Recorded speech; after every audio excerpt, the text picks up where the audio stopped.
In today's video, I'm going to teach you how to delete Steam Desktop without deleting games. If you want to remove the Steam Desktop app but keep your downloaded games safe, the key is to save your game files before uninstalling anything. Steam stores most of your installed game data inside a folder called Steam Apps, and moving that folder first helps prevent you from having to re-download everything later.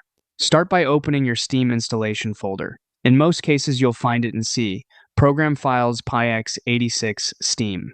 If Steam was installed somewhere else on your computer, just open that location instead. Once you're inside the Steam folder, look for the folder named Steam Apps. This is the important one, because it contains the installed game files.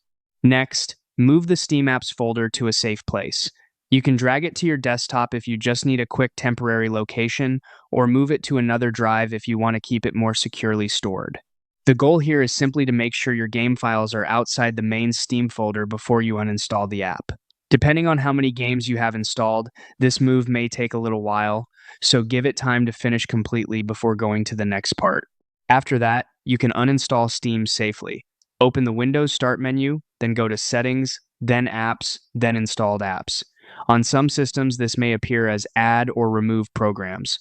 Find Steam in the list, click the three-dot menu or select Uninstall, and then follow the prompts on screen to remove the Steam client from your computer. Once Steam is uninstalled, your saved Steam Apps folder should still be in the location where you moved it. That means your games have been preserved even though the Steam Desktop app has been removed. Just make sure you don't delete that backup folder during cleanup, since that's what protects your game files.